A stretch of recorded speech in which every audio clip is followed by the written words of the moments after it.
This is the Microsoft Cloud Show, episode 78. Today, CJ and I are going to talk about some of our takeaways from the Microsoft Build and Ignite conferences the past 2 weeks, recorded live Wednesday, May 13th, 2015.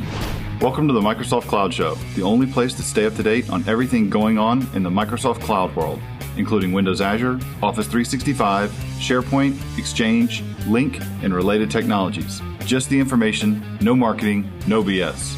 I'm Andrew Connell. And I'm Chris Johnson. And we're just two dudes telling you how we see it. Hey, CJ, feeling a little more rested? Oh, man, I need another week in bed, buddy. Oh, my God. not another week in bed with Buddy. No, that's not what you were saying, right? No, I said I need another week in bed, buddy. Yeah, I hear you, man. It's so I did 3 shows in a row, and How did you do that? I'm still not sure, because I got home. I left Ignite on Tuesday, so I was only there for 2 days. I left Ignite on Tuesday, and the rest of the week, I was in a complete fog. I finally came down on like Thursday afternoon. I came out of my office, was talking to my wife, and I was like, I think these 2 days are just going to be a wash. I'm just going to get stuff done, but I don't think I'm going to try and get work done. I think I'm just going to try and get cleaned up. Yeah, it's pretty quiet on the home front here in terms of like Jeremy and Sonia and some of my team are out. And I made the foolish mistake of coming to work, but I'm taking tomorrow, which will be Thursday and Friday, off. And I feel the same. I feel like I'm just walking around like a zombie. Really fun shows, though. Like, really enjoyed them. But, man, those things take it out of you. Man, I walked out of the last day I was there. I had kind of like a back-to-back kind of schedule. I did an interview on Channel 9. I did a theater talk, and then I did a breakout session. And after the breakout session, I walked by the Office 365 pavilion. I said hi to a few friends, or said bye to a few friends, I should say. And I went back to the hotel. I got a shower. I got in the cab, and I put my head back. And someone texted me later on that evening. They said, well, how long did it take in the cab that time of day from getting from the hotel to the airport? I was like, about $45. Yeah. And they said, no, how much time? And I said, I have no idea, because I slept the entire way. Yeah. Yeah, I was pretty stoked to be heading home. How about you?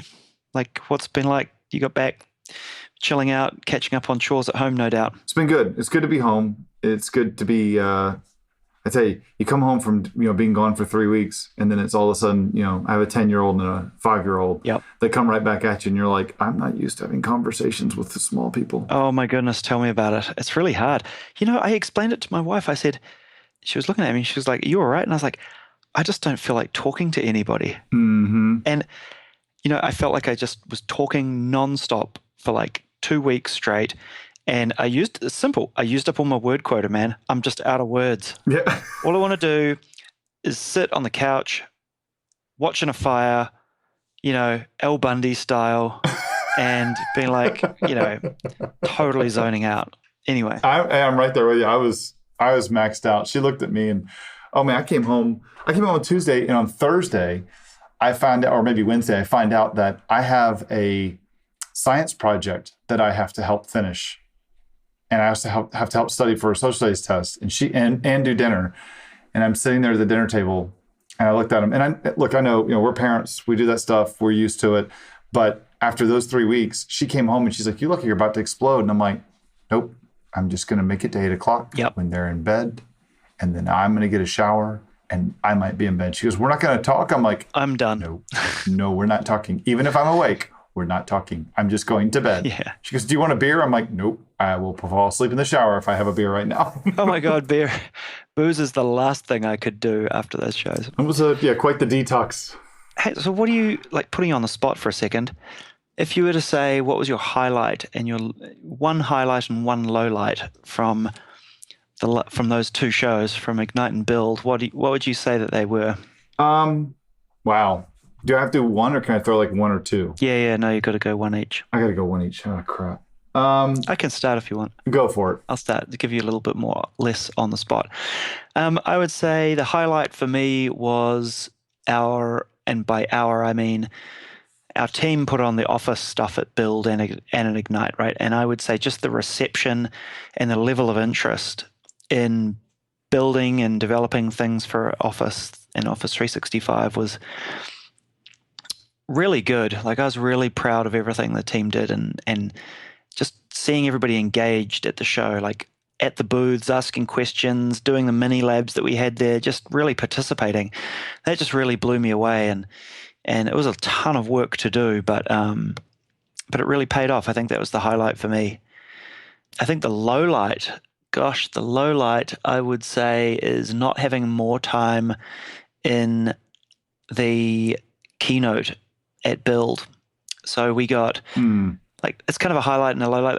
The fact that we were in the keynote's great. Like, we got 15 minutes up on stage with Satya to talk about Office development, but I also feel like it was a little bit of a low light in that we could have done, twice as much stuff and shown off a whole bunch of other things that we couldn't. And so I personally would have liked to have seen more of our stuff in the keynote, obviously. But hey, I'm biased.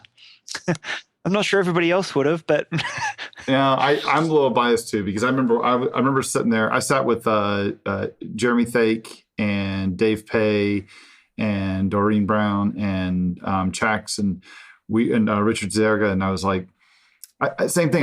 When I watched what was going on during the keynote, so like the 12 minutes, I'm like, man, you guys are doing some cool stuff, and that's all the time you're going to get. Yeah, exactly. Yeah, well, Windows and Azure have a lot of stuff to talk about, and that primarily led it. But being totally selfish, I would have liked to have seen more Office stuff in there. Obviously, I still think I'm going to be a little. I'm not on your team, so I'm going to be a little unbiased, but I'll still say it. I thought that there was not much. To me, Azure kind of showed up at Build without much to show.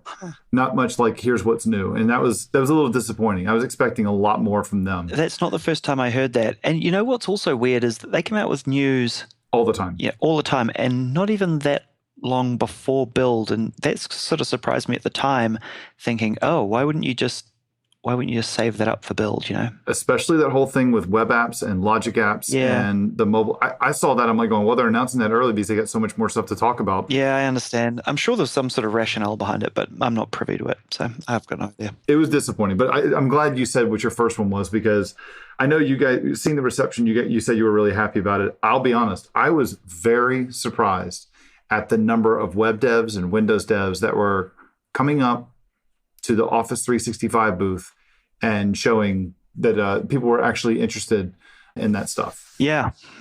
I was really surprised by it. But I'd say, so for the highlight, I'm not going to say the same thing you said. It was kind of I'm torn on two of them. I will say I had a really good time spending time with people that I don't normally get to spend time with. Yeah. People that I knew of them. They knew of me. We had worked together virtually, as we've never spent time together. And it was the same group that we had from between Build and Ignite. I think I was the only one that didn't work for Microsoft, but it was really good hanging out with a core group of like 5 to 7 people over the course of Build Ignite and having some really good conversations, not all work related. Yeah. But I really, really enjoyed that. That's one. The other one I'm torn on, or that I was taken back by, was the interest level in JavaScript or Node.js at both Build and Ignite. Yeah, you guys had packed rooms, right? For your at Build, it was you and Dan Wallin, and Ignite, it was just you, right? It was just me. Yeah, it was supposed to be me and Jeremy, but I did the session. And they locked the doors on my session 15 minutes before it even started, and they wouldn't let me start early. And so I'm trying to kill time for 15 minutes because the room was packed, and it was a really cool feeling, and it was a great crowd. I screwed up the session a little bit. I should have spent more time with Angular, but I ran out of time at the end. So, and we gave away 1,000 Raspberry Pis at Ignite. That was fun. That was really cool. Yeah. So I guess those are my two highlights. My low light. Doing 3 weeks back to back. I was going to say getting hit by a car. Oh, yeah, you did too. That's right. Wasn't really hit. Knocked over by a car. Yeah. So it made more news when Jeremy talked about it in his podcast. And then my wife's like, what? What's going on? You got hit by a car? I'm like, damn it, Jeremy. Yeah. So anyway, yeah, so it wasn't a big deal. Just tore my jeans and my knee was sore for a few days, but it was great shows, man. I was really thrilled to be part of both of them. Ignite, I'm watching the response come back from Ignite, and I'm really curious to see how it changes for next year, because I know they've already announced the same one for next year. Yep. But beyond that, I mean, I'm not one for really, really big crowds. And it was a huge show. It was a huge show. It was hard to get from one area to the next area. I remember walking in on the expo, and I was like, "Oh, this is totally not my scene." And I mean, y'all had a huge booth for 365. Yep. But it was, I don't know, it was kind of, it'll be interesting to see everybody's feedback. And I'm curious for the listeners, if you guys have feedback on it, if you guys wouldn't mind going to the show on the podcast and leaving a comment. But I mean, it was as a presenter, I loved it because it was one show. Yeah. And I got to meet with the people, everybody at Microsoft. It was like all hands. So you got to meet with everybody at Microsoft. But outside of that, here's how I think it'll play out. Like I'm biased. I liked it. I was actually pretty pleased with how it turned out. But having said that, here's how I think people will receive it. I think the SharePoint people that used to go to the SharePoint conference will come away not totally disappointed, but moderately disappointed. And I say that by, what I mean by that is they went from going to a show that they honestly felt buy-in and ownership and responsibility for with SharePoint conference, and they're going to a show that's not just their show anymore, right? It's a lot of other different products and people there and things like that. So they don't have that same sense of ownership, or it's not their people. You know what I mean? Not just their people. Mm-hmm. So I think that'll be quite a change for those folks to get used to. On the flip side, I loved it from that point that you just brought up about talking to other people outside of the Office and SharePoint world, like, you know, talking with Dan and co about, you know, Angular and JavaScript development and all of those other things. You know, that was really cool. And I kind of like that. I loved wandering the expo hall, apart from all the hordes of people. I spent probably a good chunk of time, maybe 2 hours on Thursday, just walking the expo hall. And I sort of turned my name badge around so people didn't know that I worked at Microsoft. And I was just sort of, you know, walked the hall and saw the different folks that were exhibiting and what products they had or what services they were offering and things. And there are some really cool new companies out there that I'd never heard of before and didn't know anything about. And so I thought that was really good. Like, it was just exposure to new stuff that I hadn't really seen in a while. So yeah. I thought that was good. But there's pros and cons of anything, right? Agreed. I do like that. I love the fact that it was in a different city than we normally are at for conferences. So that was nice. Yeah, I like Chicago. That was fun. I did too. I thought they did a good job with it. I mean, I was worried about the logistics, but that might have been the best travel arrangements. At least the hotel I was in, it was a piece of cake to get on a shuttle and back and forth to the conference center. I thought that was going to be a cluster beep. Yeah. I was expecting to sit there be using taxis quite a bit. Yeah, I had my Uber at the ready. Same here. No, it went off without a hitch for the most part for me. I thought it was great. Cool. Hey, so there's a few things we should talk through, I guess. I guess we can just ramble on. That's about where our heads are, but there was a little bit of news that came out of these two shows. A little. Should we start with rumor and speculation? Sure, what the hell? Why not? As opposed to actual news? The fact that you're buying Salesforce? Oh, yeah. Apparently that's the rumor, right? Hey, and I should caveat this by saying I have absolutely no idea if there's anything to this or not, right? I'm not involved in anything. I'm not, my job here has nothing to do with this. So I should caveat this conversation with that. Everything you hear out of my lips from this point on is my personal take on it and complete rumor and speculation. So does not reflect the views and position of your employer, Microsoft. Yeah, exactly. How's that? There you go. Yeah. There's the disclaimer. I thought this was a really interesting rumor. I read this on the web and I was like, whoa. What the hell? Hey, the dynamic CRM guys were like, whoa. I bet they're slightly more than whoa. But yeah. But it seems like, so I've heard Oracle's in the running. I've heard IBM. I've heard Microsoft. I've heard Amazon is in the running, or not running. Maybe that's the wrong word to use. But the web is speculating, or rumoring, I should say, that all these companies are kind of vying for Salesforce at a price point of like $50 billion. Their market cap is 64, I think. Oh, really? Yeah. Oh, I think it is now after the rumors started.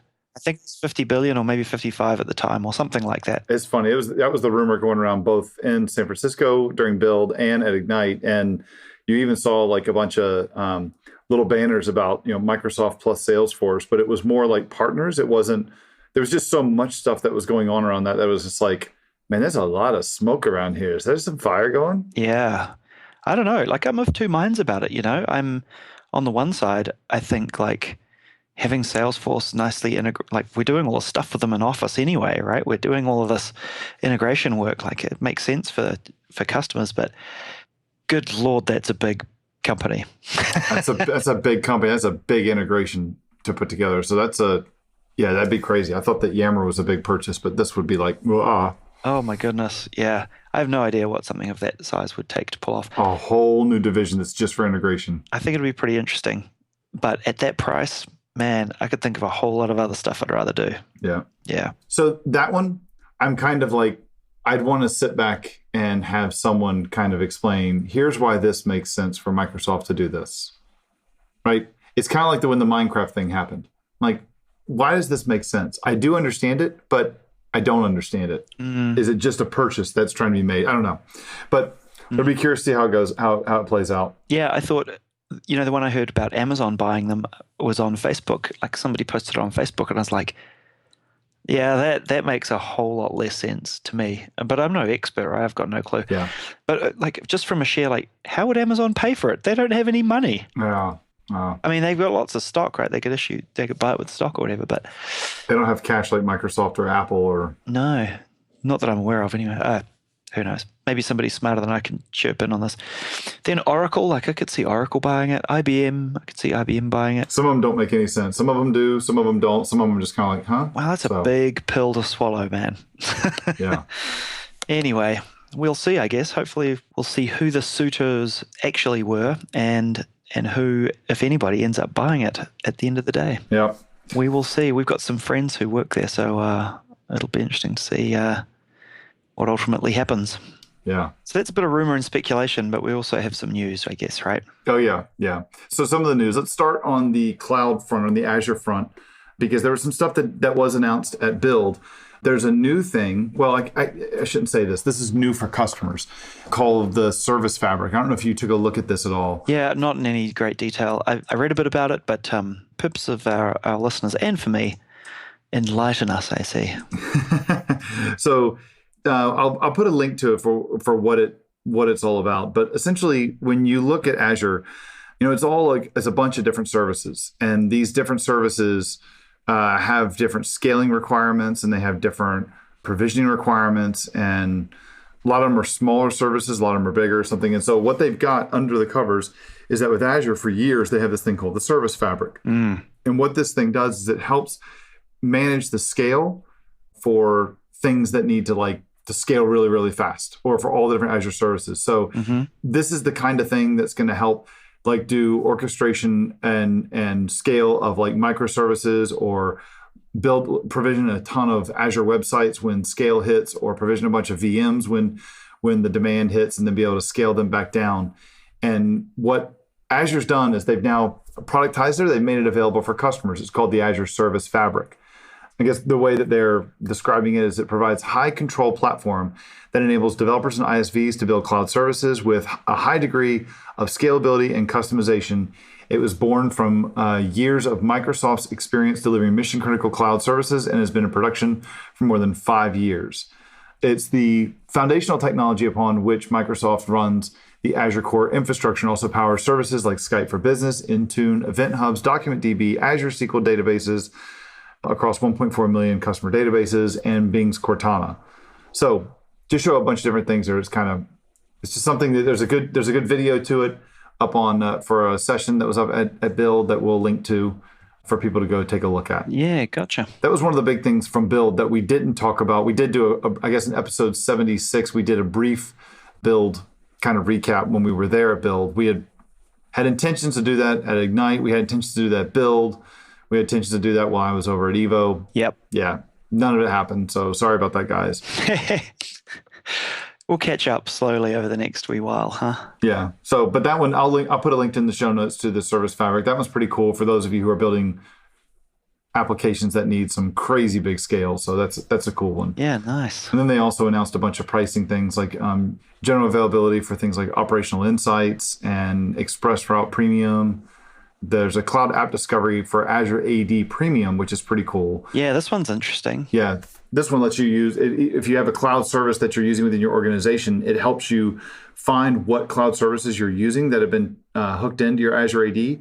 And it's funny because they use this term called the shadow IT, which I've never seen that, but I know exactly what it is. It's that you have an IT group for the company, but then one division has gone through and done their own thing. And so they're kind of been their own little IT group. And this way you can find what people are doing within your organization. Yeah. It's as more people log into these different services and things, popping up on IT's radar is super important to make sure things aren't leaking and data isn't going places the company isn't comfortable with and all that. So gives them a little more control. I was going to say the other thing that we saw was Azure DNS. Yes, this would be kind of cool. I think so if you're building apps and things for the that ultimately have APIs or websites on the internet, then in the past you had to go buy a domain name from say GoDaddy or something, and then you manage your DNS maybe in GoDaddy or somewhere else, whatever DNS hoster you choose. But now Azure can host your DNS for you, so you can maintain all of your A records and MX records and all that sort of malarkey in Azure, which is kind of nice.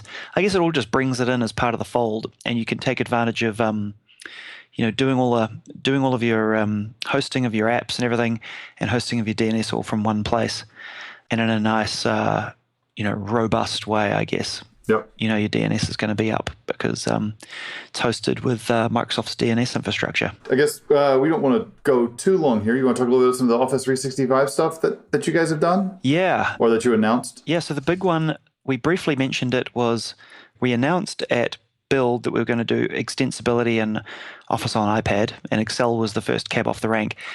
That Excel update has now shipped, and it's in the App Store for Apple users. So you can go update Office on iPad, and you'll see Excel, and then in the little bar at the top of the app, you'll see add-ins as a button you can push. And you can try using add-ins on your Excel on iPad. I didn't realize that was in one of the updates I did for Excel just recently. I have to check that out right now. Yeah, that recently went to the App Store. So that one came. We were saying it was going to be by the end of this month, and we managed to get it in real quick. Oh, that's good. Not too bad. The other announcement we made is around this thing called the Unified API Endpoint. And I briefly touched on this, but basically in the past with Office 365, we've had APIs, we've had different endpoints for them. And so now with the Unified API Endpoint, you can authenticate against Office 365 once, and you can call all of the APIs you like at one URI, and you don't have to re-authenticate against different API endpoints across different URIs. So it pulls it all nicely together. It's all, of course, still scoped by what scopes in Azure AD your app has access to. So if it's not allowed to get access to your calendar, it won't be. But if it needs to get access to files, it can. So all of that still applies. But it really just sort of brings our 365 API story together and makes it simpler for developers. It's one more step on that API journey that we started at SharePoint conference last year. This is a really big deal too, because from a developer's point of view, having to go to the discovery service to find out what things are available, to get the resource ID and the endpoint. Exactly, yeah. And then have to go get an access token for each one of those different things you're going to touch. Being able to do this just one time, it really kills a lot of back and forth traffic. And it makes a lot of sense. It's a predictable endpoint, it's a predictable resource. And so, yeah, it's really cool that you guys put this one out. That one's in preview and will just be getting better and better and better. But for the developer, the way I like to explain to the developers that are out there, it's just essentially a proxy in front of all the existing Office 365 APIs that are out there. So it's... Yeah, you don't have to...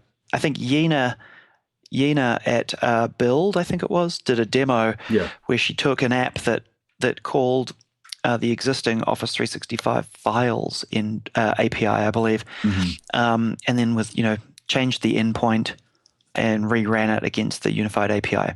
So it's, the endpoints and the URLs change, but the APIs are, for the most part, the same. Yeah, the discovery service just essentially goes to being obsolete once this thing goes RTM. Yeah, well, there is still a need for discovery service because you don't know if the customer is a 365 customer or not. So you can still call the discovery service with an email address, and like me at andrewconnell.com, right? Oh, great. Now they got my email address. Thanks, dude. And c.johnson@microsoft.com. There you go. Just to make it even. I should have given an email from a different Chris Johnson. Anyway, So I could call a discovery service with my email address, and it'll return back and say, "Oh yeah, this person's a 365 customer, and here's the endpoint you should use." Yeah. Right. But in the future, you'll be able to call that with the consumer services as well, and see, how to get access to their OneDrive consumer, for example. I guess to everybody out there, think about all the different data that Microsoft has on you.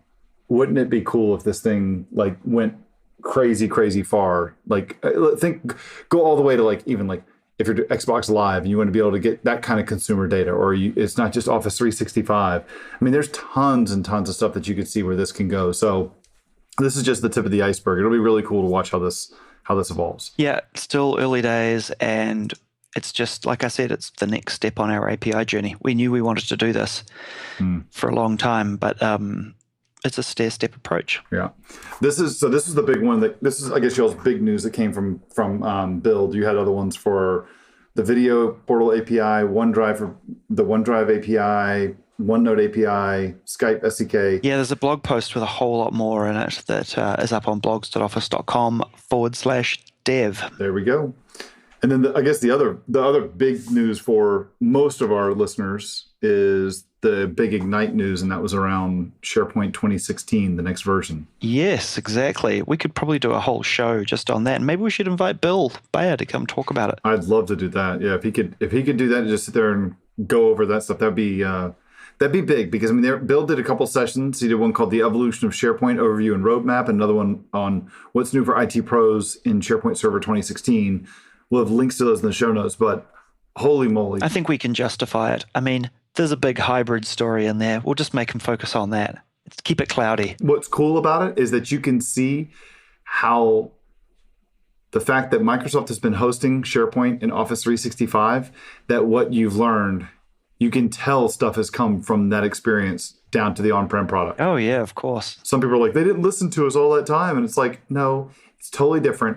Once you do it, people can tell you about it all the time, but until you do it yourself, that's when you really start to get perspective. Yeah. When you feel the pain, you learn things. Yep.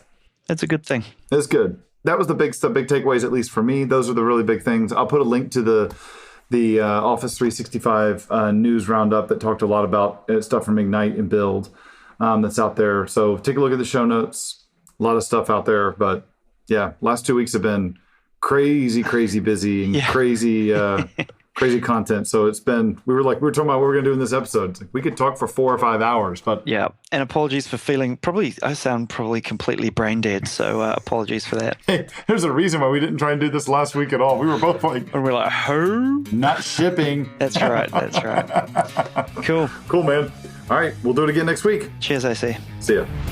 If you have a question for us, go to microsoftcloudshow.com/questions, where you can submit it as text or record it as a WAV or an MP3 file and provide a link so that we can play your question on the show. Our theme music is an excerpt from Evaporated Eric by Monk Turner, used under Creative Commons. You can subscribe to us in iTunes by searching for the Microsoft Cloud Show or via RSS at microsoftcloudshow.com, where you'll also find a full transcript and show notes of each episode. You can find us on Facebook searching for the Microsoft Cloud Show, or on Twitter at MS Cloud Show. Thanks for listening. We'll see you next time.